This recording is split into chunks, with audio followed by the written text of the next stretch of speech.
আমি আজকে আপনাদের সাথে ব্যাংকের লিখিত পরীক্ষাতে কিভাবে ভালো করা যায়, কিভাবে ভালো মার্ক ক্যারি করা যায় সে বিষয়ে কিছু গুরুত্বপূর্ণ নির্দেশনা দিব। আমার বিগত যে অভিজ্ঞতা আছে সেই অভিজ্ঞতার আলোকে আমি এই কথাগুলো বলবো। আমি বর্তমানে বিসিএস শিক্ষা ক্যাডারে কর্মরত আছি। এর আগে আমি কয়েকটা ব্যাংকে চাকরি করেছি এবং কয়েকটা ব্যাংকে ফাইনালি ভাবে টিকেছি। এছাড়াও বড় একটা পরিচয় হচ্ছে লাইফ রিটেন যে প্ল্যাটফর্মটা আছে, সেখানে আমি লিখিতর একজন এক্সামিনার হিসেবে প্রায় 1 বছরের মতো কাজ করছি। সেখানে আমি প্রায় 748টার উপরে খাতা রিভিউ করেছি। এই খাতার রিভিউর আলোকে যে অভিজ্ঞতা আমার হয়েছে সেই সম্পর্কে আমার সেই অভিজ্ঞতাটা আমি আপনাদের সাথে একটু শেয়ার করতে চাচ্ছি। আশা করি আপনাদের উপকারে লাগবে। দেখেন, ব্যাংকের লিখিত পরীক্ষাটা হয় মূলত 200 মার্কের। এর ভিতরে বাংলা ফোকাস রাইটিং এবং ইংরেজি ফোকাস রাইটিং এ একটা বড় মার্ক থাকে, সেটা হচ্ছে প্রায় 65 মার্ক। সাধারণ জ্ঞানে 30 থাকে, দুইটা অনুবাদ থাকে, দুইটা অনুবাদ থেকে 40 এবং ম্যাথে থাকে হচ্ছে 25 মার্ক। এই সব মিলায়ে আমার টোটাল মার্ক আসে হচ্ছে 200 মার্কের একটা পরীক্ষা হয়। এখন দেখেন, এই যে 200 মার্ক, এই 200 মার্কের ভিতরে কয়েকটা জায়গা আছে যেখানে আপনি খুব সহজেই মার্কটা উঠাইতে পারেন। সেই দুইটা জায়গা হচ্ছে, একটা হচ্ছে যে অনুবাদে যে 40 মার্ক, এই অনুবাদটা যদি আপনি একটু মোটামুটি লিখতে পারেন তাহলে এখানে আপনি 30-35 মার্ক এখানে ইজিলি পাওয়া যায়। এবং বড় যে জায়গাটা আছে যে ফোকাস রাইটিং, টোটাল হচ্ছে দুইটা ফোকাস রাইটিং এ 65 মার্ক।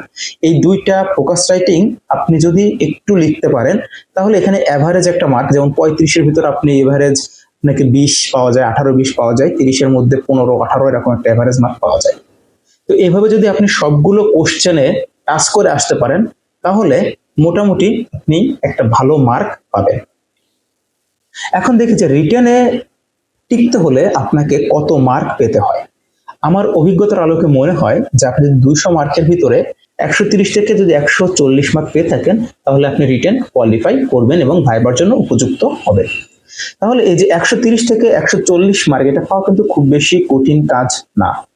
আমি এখানে কয়েকটা টার্গেটেড মার্ক, যে আমরা আসলে এভারেজ যদি পরীক্ষা দিই তাহলে কত মার্ক পেতে পারি সেটা আমি একটু আপনাদেরকে দেখাতে চাচ্ছি। দেখেন স্ক্রিনে এখানে আমি একটু দেখাচ্ছি যে দুইটা ফোকাস রাইটিং আছে। এখানে আপনি মোটামুটি যদি এভারেজ লেখেন 20-22 মার্ক পেতে পারেন।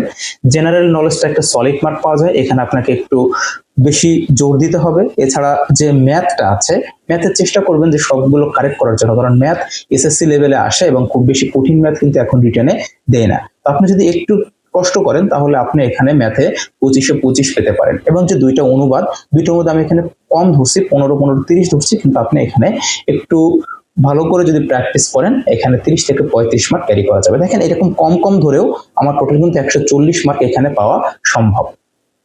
তাহলে এই মার্কটা পাওয়ার জন্য আপনার কয়েকটা জায়গায় একটু বেশি ফোকাস দিতে হবে। প্রথমে হচ্ছে যে ফোকাস রাইটিং, বাংলা ইংরেজি অনুবাদ এবং হচ্ছে ম্যাথ, এই কয়েকটা জায়গায় যদি আপনি একটু ফোকাস দেন তাহলে আপনি এই মার্কটা সহজে ক্যারি করতে পারবেন। দেখেন, ফোকাস রাইটিং আমি এখানে জাস্ট কয়েকটা সাজেশন মতো করেছি, যে এখানে 13টা ফোকাস রাইটিং আমার কাছে মনে হচ্ছে গুরুত্বপূর্ণ। আপনাদের এই যে 20 তারিখে সম্ভবত মনে হয় এই যে কম্বাইন্ড ব্যাংকের হচ্ছে আপনাদের রিটেনের পরীক্ষা আছে, এই 20 তারিখের জন্য এই ফোকাস রাইটিং এর 13টা যে টপিকস আমি দিয়েছি, এই 13টা টপিকস আপনারা একটু দেখে যাবেন। এখন আপনার যে কোনো একটা ফোকাস রাইটিং আসলে সেই ফোকাস রাইটিং এর কতটুকু লিখতে হয় বা কিভাবে লিখতে হয়, আসলে 2 ঘন্টা সময়ের ভিতরে মাথায় আনা কিন্তু কঠিন। এজন্য আগে থেকে একটু প্রিপারেশন নিয়ে রাখবেন এবং এই পয়েন্টগুলো একটু মাথায় রাখবেন। তাহলে ফোকাস রাইটিং এর কমন ফরম্যাটগুলো একটু আমরা দেখি। প্রথমে আপনার যে টপিকসটা আসুক না কেন সেই টপিকসটার একটা আপনি ডেফিনিশন দিবেন। প্রথমে হচ্ছে ইন্ট্রোডাক্টরি দু একটা কথা বলবেন, তারপর একটা ডেফিনিশন দিবেন। দেন হচ্ছে ইম্প্যাক্ট অফ দিস টপিকস, তার মানে যে টপিকসটা আপনার আসছে এই টপিকসটার ইম্প্যাক্টটা কি, এটা আপনি বানিয়ে নিজের মতো করে 5-7-10 লাইন যতটুকু পারেন লিখবেন। তারপর merits and demerits of this topics, আপনার যে ফোকাস রাইটিংটা আসছে তার সুবিধা অসুবিধাগুলো লিখবেন। দেন লিখবেন চ্যালেঞ্জেস এবং স্কোপ, এবং এট লাস্ট হচ্ছে কনক্লুশন। দেখেন, এটা হচ্ছে একটা কমন ফরম্যাট। এই কমন ফরম্যাট অনুযায়ী যদি আপনি লেখেন দেখবেন যে আপনি ইজিলি 3 থেকে 4 পাতা লিখতে পারছেন। এই জিনিসটা হচ্ছে আপনি মাথায় রাখবেন, এবং যখন এই ফোকাস রাইটিং গুলো আপনি নোট করবেন বা পড়বেন তখন ঠিক এরকম ভাবে হচ্ছে আপনি সাজাবেন যে ফোকাস রাইটিং এ তাহলে কমন ফরম্যাট হচ্ছে প্রথমে আপনি ইন্ট্রোডাকশন, তারপর একটা ডেফিনেশন, তারপরে ইম্প্যাক্ট কি হবে, তার মেরিটস ডিমেরিটসটা কি, তারপর চ্যালেঞ্জেস এবং স্কোপ গুলো কি আছে, এবং কনক্লুশন। এই কথাগুলো আপনি সুন্দর করে সাজিয়ে লিখলে দেখবেন যে খুব সুন্দর একটা ফোকাস রাইটিং দাঁড় হয়ে গেছে। তাহলে ফোকাস রাইটিং এর এই যে বড় পার্ট 65 মার্ক, এটা কিন্তু আপনি এইভাবে প্রিপারেশন নেবেন। এছাড়া অন্যান্য যে গুরুত্বপূর্ণ অন্যান্য ম্যাথ এবং অনুবাদের যে কথাগুলো বললাম ওগুলো আপনি একটু প্র্যাকটিস করবেন। আর সর্বশেষ একটা গুরুত্বপূর্ণ কথা হচ্ছে যে আপনার 2 ঘন্টার ভিতরে আসলে কিন্তু আপনি চিন্তা করার সুযোগ পাবেন না। আপনার 2 ঘন্টা হচ্ছে কলম চালাতে হবে।